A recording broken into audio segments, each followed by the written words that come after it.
Hello and welcome to Igniting Hope with MTN, a podcast where we connect, inspire, and empower. Thank you once again for joining us today. And I'm so excited because our guest on the show today is the CEO of Mobile Money from MTN. Now, you will remember that most of our guests in our previous episodes would, especially our partners in 21 Days of Yellow Care, would reference their relationship with mobile money. They would reference how life for them has become easier, through their relationship and partnership with mobile money. So today we get to hear more about mobile money from the CEO of Mobile Money. And of course, we're still in the 21 Days of Yellow Care series, where we still are unpacking how we are connecting communities through the use of digital platforms. Now, I'm going to allow you to introduce yourself. Thank you, Tandra. Hello to everyone. My name is Sam Shongwe. I am the CEO for MTN FinTech. Thank you so much for joining us today. Thank you. I know that to be here. I know that you have a very busy schedule, so it really means a lot that you would take your time out to come and just help us conduct such conversations. We are in 21 Days of Yellow Care, where we are unpacking, under the theme, connecting communities through the use of digital platforms. And I think what you are doing at Mobile Money is such a phenomenal and key part of, connecting communities through the use of digital platforms. But before we dive into much of our conversation, can you please tell us a bit about what Mobile Money is and what it intends to do? Thank you, Tandwa. Mobile money is actually the currency that we use. We call it MoMo. That's a part of the 5-pillar strategy that we have in FinTech. Okay. So MoMo is the wallet. Okay. And when we say MoMo from MTN, it's because everything that we talk about is driven by the currency that we use, which is mobile money. But there's a bigger platform that we want to actually engage in, which is pushing the platform business. And the platform business, when you talk about platform business, we are talking about creating an ecosystem that will talk to not just the wallet. We've done the wallet for many years. We launched in 2011. But then we are saying, what else can you do on the platform? We need to create that ecosystem. We need people to be able to pay their bills. So we want to push convenience, pay your bills while sitting in the comfort of your home, be able to borrow. We've got bank tech, lending now. We have MoMo Pay, obviously, in all the shops that you go through. We have about 29,000 active merchants in the country that accept mobile money as a form of payment. We have over 12,000 agents that are active on a monthly basis to serve our communities and the customers that we have. So, in a nutshell, MoMo is a way of life, so which is why we always say, think MoMo. There is basically, what I always try to tell when I tell the story of MoMo, and it actually encapsulates what MoMo is about. Picture this. Gogo Mahlalela Kalomahasha. She runs a small shop or selling art and the likes. So she uses MoMo to receive payments. She uses MoMo to actually complement her capital. If she knows that there's going to be, like we had bushfire recently, there's going to be a lot of people coming through. I only afford 1,000 worth of capital, but wow, I can actually borrow another 500 to 10 that 1.5 into maybe 3,000, 5,000. So she will use MoMo to do that. She then needs to say, maybe I need to insure my business. How can I insure that? Through the partners that we have, the likes of your Oracles and so forth. We've got many partners in the insurance space, Old Mutual, and I could name a lot. But she will insure that, the stock that she has. And then she probably needs more money So we then came up with the remittance option. So currently we're doing inbound. So that will enable her to actually get cash to support her business. So that is part of the experience. When she needs electricity, she needs to pay for anything, services, utilities, she goes onto the platform to do that. So what we are doing on a daily basis is to try and improve the partners that we have in our customers' lives through actually onboarding them onto this platform. So that is what MoMo is about, without taking too much time. You know me, I can speak for days. I absolutely love it. And I just love that, even the example that you just made right now, because, I mean, in 21 Days of Yellow Care, we're speaking about connecting at the grassroots. So if you're going to make an example of Bokoko, the elderly, that is part of our grassroots level. And it's absolutely important that we bring convenience to them as well. And I know that you guys are also doing a lot in collaboration with the government of Eswatini through DPM's office. Can you tell us a bit more about that in terms of how, you just make the lives of the elderly easier? Thank you. I think that's one of the game changers that, as mobile money, we were excited to move into a space where, as MTN, we want to connect all the Swazis or Maswati to a digital future. So imagine connecting a 70-year-old to a digital future. So in 2021, we started disbursements for social grants. We have over 70,000 beneficiaries that receive from the government. And we were so excited that the government actually entrusted us to be able to reach those communities. And now I've already mentioned that we've got over 12,000 agents that are active in different communities. It basically means now Gogo does not need to travel a long distance to be able to actually get that cash.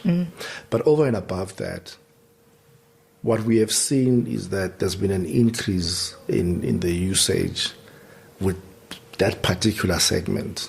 The youth, yes, are there, but your elderly, what we have seen is that previously we were only seeing activity when they were receiving a disbursement. But now what we are seeing is that even outside the months when they have not received a disbursement, we are seeing close to 70% activity happening. So which means they're actually doing other transactions. And we are actually now getting to that space where we are providing the convenience for someone who was previously not digitally aware or educated. So the digital inclusion is very key for us because it comes through with the financial inclusion that the government of this country wants to drive. Financial access or access to financial services will definitely grow small businesses, will also grow the individual on the ground to make their lives even better. You don't need to move from Stegi to Simunye, or maybe Stegi, there is already banks. But if you are coming from an area like even Lomahasha, Lomahasha doesn't have a bank. They might have an ATM, but it's broken. But we have over 100 agents there. So which means now you don't feel like you are not in an urban area. You have access to financial services. So that's the partnership that we're happy with in terms of the social grants. We're also looking forward to the growth of such apps like Government in Your Hand, which we are actually working with the government. Currently, payments are done through MoMo. But I think over time, we will find that the government will definitely be in everybody's hand. As we increase the usage of AI services, you are actually now taking the government from the centralized place in Bombabane, and you are taking it to the people. And the reason why I'm always so excited around AI is because it will enable government to make public policy which is informed by the stats that they're picking up from such apps like your MoMo and other services that MTN should actually play a leading and critical role in. That is so powerful. And I just love how you just connected the whole sectors and how digital platforms just make it easy, for us to do that. And you also just touched on how, a vulnerable group, the elderly, or people that when it comes to development, when it comes to digitization, you would conventionally find them, being behind in terms of inclusion and literacy. But you guys have been doing a lot of work. And if you say you have statistics to prove that the elderly are using this digital platform and it's indeed making their lives easier. And I can also attest from personal experience, I think with my own parents, that where before it would be a frustration to get them electricity because you'd have to send someone to town and all of that, but then now you just can do everything from the convenience of their phone through mobile money. And I know that in expanding the mobile money platform, you guys, you run it in two ways. There's an application, an app that a person can download, and there's also another way where they can press star 007. USSD, yeah. Yes, there's a USSD. Can you just speak a bit to us about that, and particularly also just about the app and what it intends to do? So I'm happy you asked that question, because that is the next gen that we are actually trying to get onto. So if you have the app, there's a lot of things that you can do on the app. The app enables you to actually do a number of things. And I think it's something that people don't know. I'll make an example. I pay at the farm where my parents are. There are workers that are working there.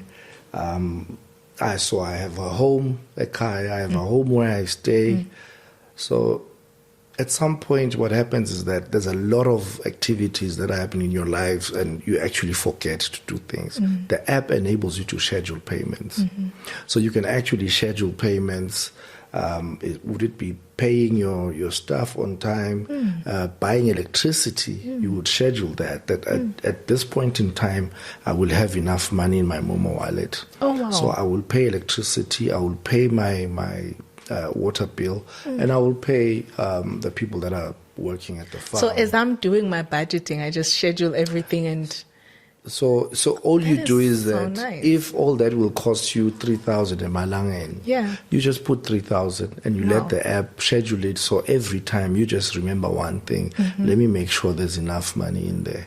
And then now what we're also trying to actually promote, and which has been done by our regulator, the central bank, working with the government, the introduction of the Eswatini payment switch will actually now bring a lot of interoperability, where you'll be able to just push your money from your bank to your mobile money wallet, or from your mobile money wallet to the bank.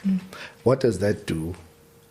You may not necessarily need to always walk to an agent if you have a bank account, but you need to use mobile money services. So all you do is you will push the funds straight, and it's real time. So I'm happy about that, because what it means is that there's more financial institutions now that we'll have access to.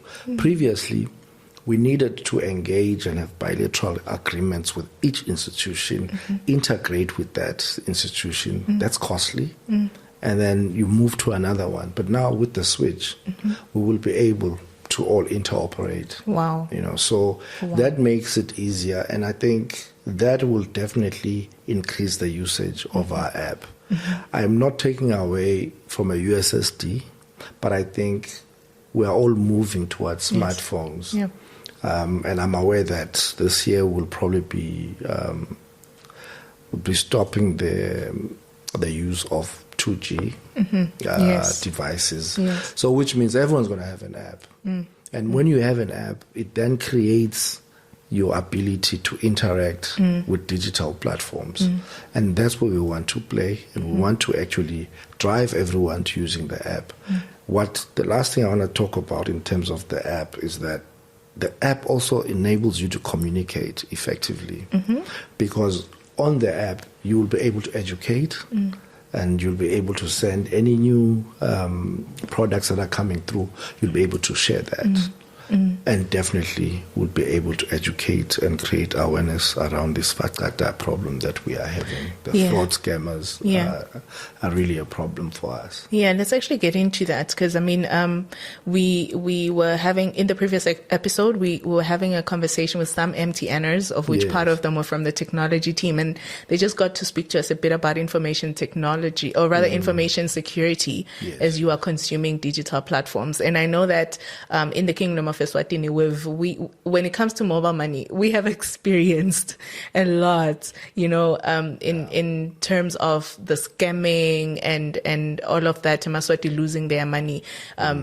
Because of sometimes lack of awareness, lack of education on how to protect yourself and how to stay safe as you use digital platforms. And I think mobile money is just one example, but the reality is there's so many stories, even with bank accounts, even as people have been, vulnerable when it comes to information security. Can we speak about that? How do we stay safe whilst using mobile money and just securing our funds and our finances on mobile money? First of all, I'm glad you said MoMo is one of those platforms that we're seeing scams growing. So for me, I believe this is a national crisis. Yeah, an international crisis even. Yes, so it's something that we are continuously trying to learn on. We continuously learn from the other OPCOs, 15 other operations where MTN exists. So we pick on those learnings, and best practice is then we come and we apply it here. Even if we pick up something, we will share with the other operations. So it's very key for us to continuously communicate some of these typologies that we're picking up on a daily basis. And we do that. And we are also happy that we have partnered not only with the law enforcement agencies, but as a country with all the financial institutions, we've come together. We are also partnering with the Bankers Association, who are actually leading the role. The reason why we probably hear a lot about MoMo is because we've got the largest subscribers or customers. We are having over 500,000 active on a monthly basis, which probably if you put all the banking institutions together, they'd probably have less than that. So it will be very profound when you hear of scammers that will 80% they'll be talking about mobile money. However, this is everywhere. What we want to do all the time is to use such platforms. Every time when we speak, we always have to warn our customers that MTN is not going to call you and ask you to do Fakata anything ever. So we will use platforms also like your social media, the radio, and so forth. It's a key issue for us, and we also use some of the agent forums that we have. Quarterly, we've got agent forums. We also educate our agents about some of these things, because they've also been victims of Fakata. And I just want to say that this should continue to be a national agenda. It shouldn't come out of there. It should always be. Because if we are moving towards a digital world, you can imagine how many more Fakatas and fraud scammers are actually going to come through. So the IT guys were quite right. We work a lot with the information security teams. It's one thing to protect cyber security. But fraud scammers, they're not even going into their accounts. They are interacting directly with you. With the customer. So we need to find ways to interact more than they do. So that we can actually be able to drive the message of what is actually happening on our platforms. They should actually be able to say, you don't do that. I recently had a call from our former DPM. He's the regional administrator now. So he was trying to help. In my home. Yes, he was trying to help one of these beneficiaries, an old man, Baba Mazibu.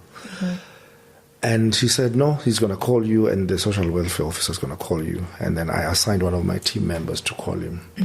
The team member comes back to me and says, hey, Baba Mazubuko doesn't want to talk to me. He says, I'm not going to deal with scammers.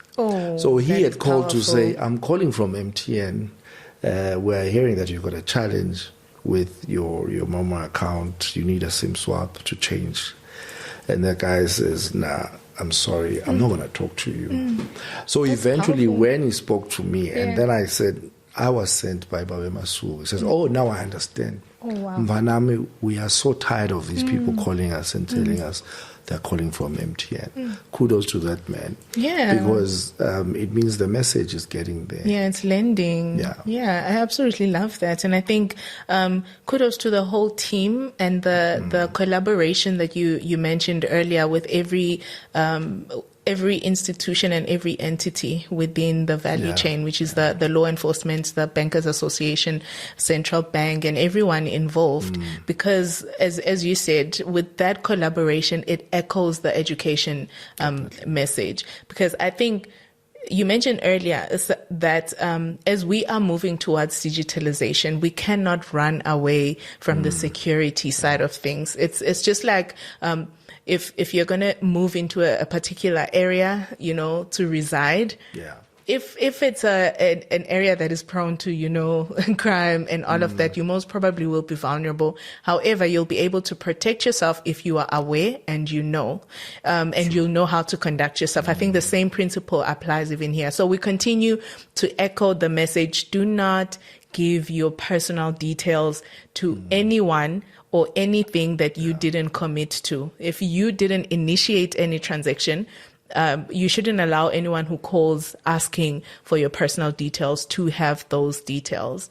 And as we are reaching the end of our podcast today, Mr. Shongwe, thank you very much for this amazing information that you've shared with us. And it's just so beautiful to see how mobile money is intentional in just driving digitalization of transactions and just, ensuring that eMaswati conduct their transactions, in the convenience of wherever they are. And it's also beautiful to learn that you're able to do that across every type of community, from the elderly to the youth.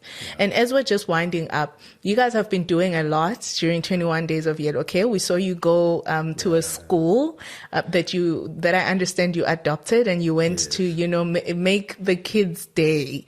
You gave them beautiful things. I saw smiles. And, can you tell us a bit more about that experience? Yeah, so I find that very personal to me, and the reason why we adopted the school, we went there 3 years ago. What's the name of the school, by the way? Pagamani. Yes. Where is it located? By Pine Valley. In Bavani? In Bavani. Okay. But when you are there, it's like you're not in Pine Valley. So I pass that area every day or every other day. But when we went to the school, which my team located, as we go around in communities, servicing mobile money, spazas and so forth. This is a community they came across, and we then picked the school to go and do the 21 Days of Yellow Care as a fintech. And at that time, it was because we had access to the program. But when we got there, that's when we said, what we are seeing here, it's a very cold place. Some of these kids don't even have jerseys. So we're like, guys, we can afford to put something together, and at least once a year, we give them the jerseys. They've got a soup kitchen or a kitchen where they cook for the kids. So provide the meals for them whenever we can afford, and not rely on the business. So there's two things from an individual perspective.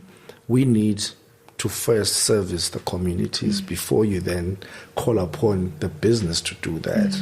So I always believe that we start from the inner self, then you can be able to even project that onto the business that you are in.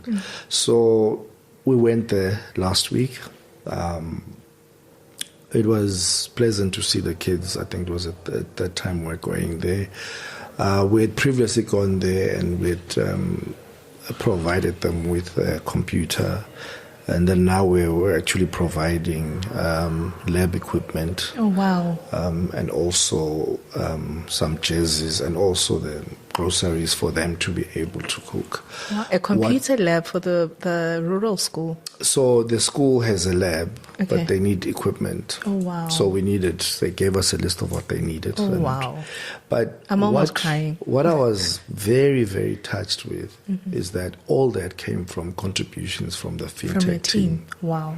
So I think for me, it shows the commitment that the team has to making an impact in the country. Yeah. And that is what mobile money is about, is to make a difference and you see the impact. 2011, when we started and people couldn't understand, where do you say the money is going to come out from? From our phones. It was a difficult discussion to have. But I remember we said we want to change the landscape of doing business in our country. So things will be different. And fast forward, 15 years later, this is where we are. Yeah. So the impact now must come at an individual level for those kids to one day wake up and say, I am now at a varsity level, or I'm working, but I remember that I got here through certain individuals that helped us with this. Yeah. And I'm hoping that will also channel them to help other people when they have the resources to do so. 100%, indeed, igniting hope. And you're rightfully putting it that it needs to start in the heart of each and every individual. And I think another activity that we saw you guys participate in during our 21 days of Yedoke was an e-commerce training for farmers. Yes. You know, speaking about grassroots communities and just empowering farmers on how to leverage digital platforms in how they run their business. Can you tell us a bit more about that experience? Definitely, farming is what we all know. In Eswatini, yes, that is so true. We're doing a lot of subsistence farming. But we need to commercialize that, and people must be able to monetize their day-to-day lives to make a living out of it. So I was particularly excited to be part of that because what we are actually doing, we are seeing a lot of the youth entering into that space. Yes. We have a challenge when we talk about employment issues in the country. There's a huge unemployment. I think we're talking about 56% of the youth that could be employed or not employed. So how do we actually reduce that? It's by creating these opportunities where they are. You know, so it's not about if I come from Hlutsi, for the only way I can make a living, it means I must come to Manzini or Mbabane. So that for me, and I really want to appreciate what Nambot is also doing. And the partners that we had, the peculiar people that actually thought of these engagements that we needed to do. They may seem to be light engagements, but I think they make a huge impact. Yes. The earlier example about Mage Mahlalela from Lomahasha is the same thing. If she was a farmer, where does she get information on the weather? Where does she get markets? That's what we need to be able to provide. And let's not make her come all the way to Namport or wherever to sell her wares. Yes. Why can't we have people who actually do delivery services pick that up? You have an app where you put in the requirements, you've identified who you're selling to. Let everything happen from a digital space. Yes. So that is where we are planting that seed to say, guys, we understand that as Africans, we like to see each other. That's fine. We'll put data and you should be able to do video calling. But let's not inconvenience you. 100%. It's nice to meet, but sometimes for business, you don't have time. So let's use these facilities that we have and connect so. through the use of digital platforms. 100%. We are arriving at the end of our session. It's been a beautiful, empowering, and just informative conversation. Thank you so much for joining us. And as we come to the end, what are your parting words to your MoMo customers, to prospective MoMo customers, and just everyone in the country when it comes to using this digital platform for your financial needs? Thank you, and thank you for having me. I think I've said most of what I needed to say. However, it would be folly of me to leave without inviting everyone to the MoMo experience on the 28th of June. Why do we have MoMo experience? This is where we are showcasing that it's possible to have a cashless event. If we're saying we want people to enjoy the benefits of the convenience from MoMo platform, we need to set an example by setting up certain platforms that people can use to see how it happens. We are also promoting our merchants who sell their goods and wares, that guys come through to Malken's club on the 28th from 10 to 10. So it's a family event where we want everyone to come and participate, enjoy good music, good food, kids can play, but everything would be done on the platform. And that is what for us is really key for June, is this MoMo experience. But also, I must re-emphasize that we are continuously working on ensuring that the platform is safe and ensuring that we reduce the rate of scammers. Same time last year, around May, we had over 580 incidents for that particular month. Same time this year, that has been reduced to about 85, which basically is saying people are listening, and the guys on the ground are doing some work. We're not done. We'll continue to do that. So watch out for all the platforms. We'll continue to educate. But if you don't have a MoMo account, please get one. There's a lot of exciting things that are going to be happening. Now we are receiving money from South Africa. So imagine your cousins want to send you money, but you don't have a MoMo account. Thank you so much. Thank you so much. I absolutely love it. That was MoMo CEO or MTN, MoMo by MTN CEO, Mr. Sam Shongwe, talking to us about just the MoMo platform, for your financial needs. And he's just been unpacking what it does and also inviting us to download the MoMo app.